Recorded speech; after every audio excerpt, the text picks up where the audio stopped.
Okay, just want to talk a little bit about the garden today. It's June 6th, but it's still been getting really cold up here at night, especially.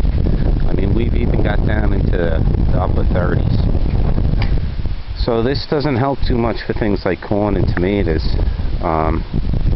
But here's that corn, that little bed of corn I planted a couple weeks back. Most of them are alive, not doing as, getting as big as I wish they would, but they're going to pop up.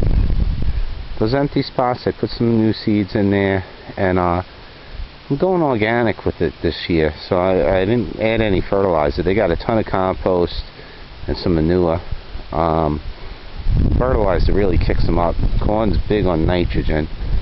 I'm just going to let them get a little bit bigger, and then I'll put some blood meal right down the center. Now, I don't want to show you this. Tomatoes, I started way too early with the tomatoes inside, and they were seriously about 3 foot high. So I guess I might as well show you these scraggly looking beasts here. That's my tomatoes. I got a few more over here. Now, I did plant these really deep. There's a ton of stem under that ground, and once they get working, we get the nights a little warmer, I'm sure they're going to come back. So I'm a little embarrassed about them right now, but you'll see in a couple weeks they'll be doing good. Here we got a couple eggplants, some cabbage, regular old green cabbage, some red cabbage. I love red cabbage. When it's time to harvest this, I'm going to put together a video about making some nice red cabbage to eat. Over here we had a little bit of horseradish. Couldn't really find that in the seed catalog, so I mean, if you do find it, then you got to pay the shipping. So I just went to the store, the supermarket, and they had some horseradish fruit last year. I bought it, I planted it, and grew it, and then I saved a bit of each root and planted a couple more. So that's my horseradish. Got to figure out what else I want to put in there. I got a couple onions over there, but just leftover ones I threw in there. Probably do some cabbage, maybe, or lettuce and things. Here's the potatoes. They're starting to come up. And over there's some elephant garlic. Now, normally I get me about 10 bulbs, garlic bulbs a year. Garlic you want to plant in like late September, maybe the beginning of October. Get it started and let it winter over. Last year I was a little lazy, messed up a bit, and I planted like, man, it must have been close to the end of November, and I didn't have much time, so all I got out of it is that those 3 bulbs.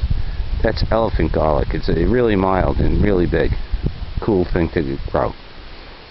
Here we got a couple peppers, a few cucumbers over there. Got to thin them out a bit. So this is yellow pear tomato. It's like a little tomato that's good to put in a salad. Almost like a cherry tomato, but they're yellow and they look like a pear. Therefore, yellow pear. We got some turnips. They really need to be thinned a lot. Brussels sprouts. Oh, I love Brussels sprouts. What's great about Brussels sprouts is you can harvest them all year. Just come out, pick off what you want, and enough for a meal. And man, I love them. A little bit of celery there. Now, this garden here, I call it a vegetable patch. It's mainly, I don't grow too much of anything here because I'm only here every couple weekends. So, a lot of experimental stuff or things that you can just leave alone. I don't grow a bunch of tomatoes or a bunch of cucumbers because they go bad too quickly hanging on the vine, Now, that's a kohlrabi there and a little bit of lettuce. Now here, this is my carrot patch. Is not doing very well, as you can see. Another kohlrabi, some lettuce. Onions are looking nice. Over here we have that asparagus bed from the very first video I made. It's looking good. I'm really happy about this. This is something that's going to take a while to get going, but once it's going, I'm going to have nice asparagus and really nothing to do with it weed it a little bit, throw some fresh compost on there, and let it go. So that's going to be some fun. Now over here I've got some damage, as you can see. This is Crenshaw, and I don't have many plants in this bed because I figured this Crenshaw was going to take over the bed. It's a melon, a delicious, delicious melon. But you can see all that damage to the roots. Nights have just been way too cold for this, you know. But like I say, sometimes you plant a little early inside if you're growing it from seed, and you know, you got no choice but to get it in the ground. So I definitely put that in a little bit too early. Then you got a couple cauliflower in the middle, and this is tobacco. This is, I believe, Virginia Gold tobacco. Last year I grew this and I saved the leaves and I rolled them up into cigarettes, but this year I'm just doing a couple of them just to get some seeds out of them. Seeds are somewhat expensive and I want to save them for next year. But if you're going to do tobacco, you really got to do a field, and you got to have more than one type, you know, a blend. All the tobaccos you buy are a nice blend. And I think we're just about done there. Just back here at the corn. I just wanted to say something. This garden, this little vegetable patch here, it's all open pollinated seed. Everything I do is open pollinated heirloom seeds, except for the corn.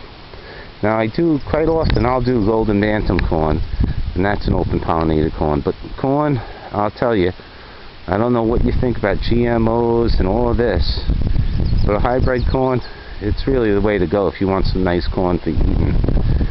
You know, if George's tractor was running, we had the field going, I would definitely do some golden bantam along with that. But as far as eating, I don't know. You got to go with the hybrid. Anyhow, I hope you enjoyed this little video. I look forward to showing you another little quick tour of the garden in a couple weeks, and you can see how this stuff pops up. Thanks for watching.